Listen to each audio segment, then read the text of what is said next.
meu reino. Não é digno de mim. Em outras palavras, Jesus está dizendo, olha, o meu reino é espiritual. É justiça e paz. A justiça de Deus, irmãos. Deus não pode diminuir a veracidade da sua justiça por causa das emoções, das nossas emoções. Ele disse, se a vossa justiça não exceder em muito a dos escribas e fariseus, de modo algum entrareis no reino dos céus.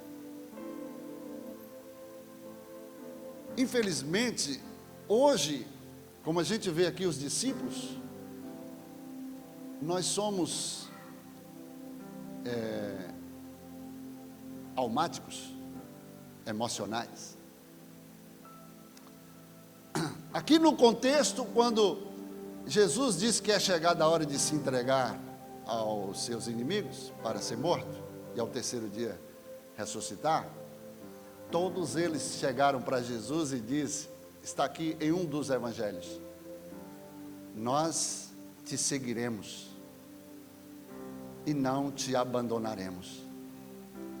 Olha o que eles dizem, os 11.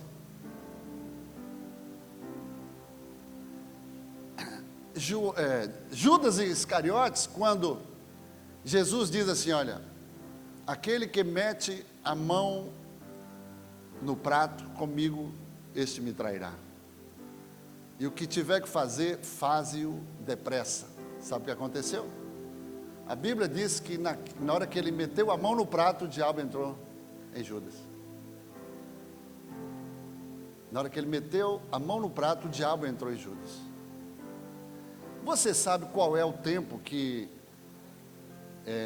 Lúcifer, vou pegar uma referência aqui mais clara, Lúcifer, que foi uma criação de Deus, que foi uma das maiores criações antes do homem, que foi revelado como perfeito em formosura, vivia no jardim de Deus, tomava conta da adoração celestial. Ele pisava, como nós vamos pisar, em ouro fino, na cidade que o Senhor já tem preparado para nós. Ele pisava em ouro, em diamantes, em pedras preciosas. Deus fez Lúcifer com um propósito extraordinário. Eu imagino que depois de Deus, ele tinha o maior privilégio. Mas infelizmente, ele não se conformou com o que Deus tinha para ele. Você sabe qual é o maior problema do ser humano? É não se conformar o que Deus tem para ele. É onde Deus te coloca, é o que Deus coloca nas tuas mãos, que confia a você, é aí que Deus vai te honrar. É aí que Deus vai exaltar o teu nome. Aí que Deus vai fazer sucesso na tua vida. Então se conforme com o que Deus tem para você, porque se você quiser, além disso, vai estragar tudo. Então Lúcifer queria mais. E ele desejou no coração. E a Bíblia diz que ele fala, eu subirei ao mais altos céus, eu serei como o Altíssimo. Nem os seus discípulos aqui no livro do próprio João, Mateus, todos eles dizem que o discípulo não é maior do que o seu Senhor, nem o enviado maior do que o que enviou. Lucas capítulo 6, versículo 40, ele diz assim, que o discípulo não é maior do que o Senhor, mas quando bem instruído, treinado, capacitado, ele será como o seu Senhor. Porque Jesus falou que nós faríamos as obras que ele fez e ainda faríamos maiores. Olha que humildade, ainda faríamos maiores. Então, o discípulo não pode ser maior nem igual, mas Lúcifer quis ser igual. E quando ele desejou, assentarei no trono de Deus, serei igual ao Altíssimo, serei adorado, serei honrado. Nunca busque autoexaltação, honra própria. Deixa que o próprio Deus te honre e te exalte. Nunca fale de você, deixa que Deus use pessoas para falar de você. E quando ele desejou isso, a Bíblia diz que, de repente, ele foi lançado dos céus no abismo. De repente, aí Jesus diz: eu vi Satanás sendo precipitado, caindo dos céus. Jesus falou: eu vi. Agora, qual é o tempo que Lúcifer... Escuta bem só, olha para mim, ó. Não converse com ninguém não. Se alguém for conversar com você, ó, não tire a revelação que Deus está trazendo sobre a minha vida. Você sabe qual foi o tempo que durou para Lúcifer ser transformado em Satanás?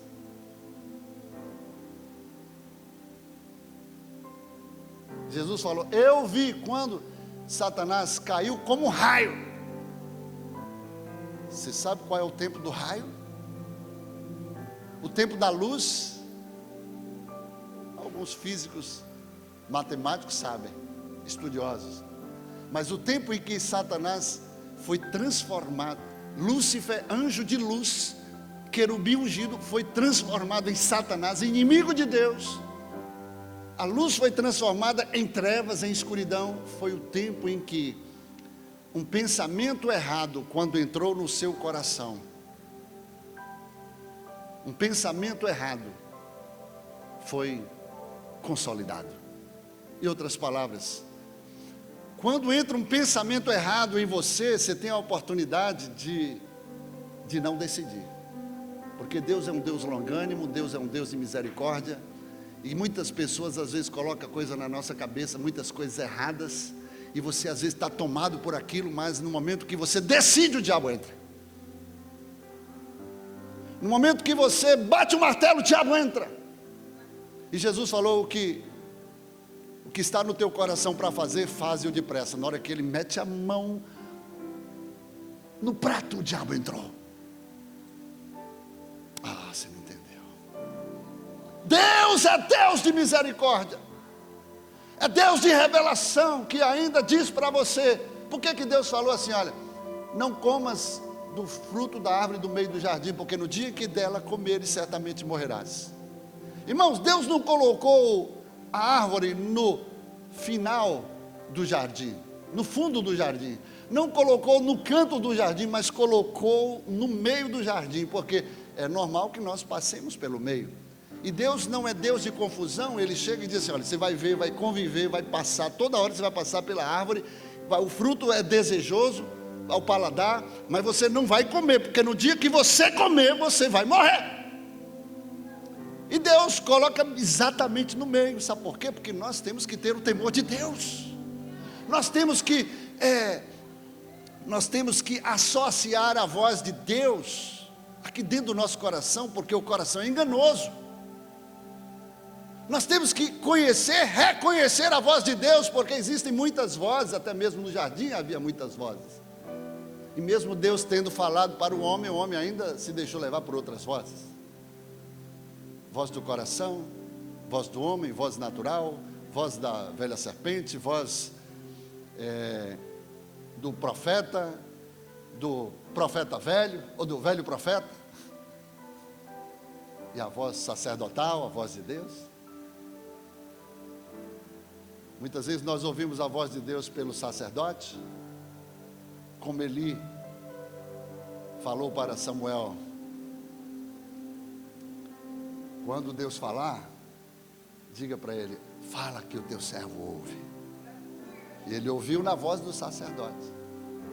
Então Deus está falando aqui através do sacerdote. E somente quem tem ouvidos para ouvir, ouça. O que Deus quer falar nessa manhã, queridos, é que todos nós somos discípulos. Você determina o nível de intimidade e de comunhão que você quer andando com Ele. Você é quem determina, o preço é você quem paga. Observa, nós somos por natureza almáticos. Nós somos um espírito, temos uma alma e habitamos no corpo. Nós temos que aprender a administrar essas três vertentes vitais na nossa vida. Nós temos que aprender a administrá-las. Pastor, o senhor está dizendo que a gente não pode ser alma, ou que a gente não pode ser emocional. Não estou dizendo isso, porque Jesus também, ele se compadeceu, Jesus chorou, lá em João 12, quando Jesus foi até o túmulo de Lázaro, Jesus chorou. Existe um momento que nós vamos chorar, nós vamos nos entristecer, tudo bem, tem a hora certa, mas nós não podemos ser almáticos andando com Deus. Eu sempre vou fazer cultos em velório, né? Sempre vou chamado, eu vou com o maior prazer quando eu vou celebrar, né, um culto de ação de graças, né? Porque até quando o morto em Cristo, ele vai para o céu, tem festa, a gente celebra, né? E a gente, quando vai ministrar a palavra de Deus, a gente tem que ter um equilíbrio espiritual, irmão. Eu já vi pessoas, pastores, celebrando o culto e levando o povo todo a chorar, entrar na emoção. Tem gente que é assim. Estou falando de pastor que vai ministrar uma palavra e começa a chorar e leva todo mundo a chorar. Eu fui também celebrar no interior, culto fúnebre lá, meu pai morreu. Irmãos, eu tinha que limpar os olhos das pessoas que não tinham vínculo emocional nenhum com meu pai. Eu tinha que ser forte naquele momento, eu tinha que ser espiritual, eu tinha que passar para ele aquela paz, aquela tranquilidade que eles não tinham. Porque nessa hora nós não podemos ser emocionais, nós temos que ser espirituais. Você sabe qual é o maior problema do crente, que é um seguidor de Cristo? É esse aí, emocional. Ele é muito almático. Quando é para ser espiritual, ele é emocional. E hoje um dos maiores problemas que nós, preste atenção, queridos, isso é crucial para a tua vida, na sua caminhada com Jesus.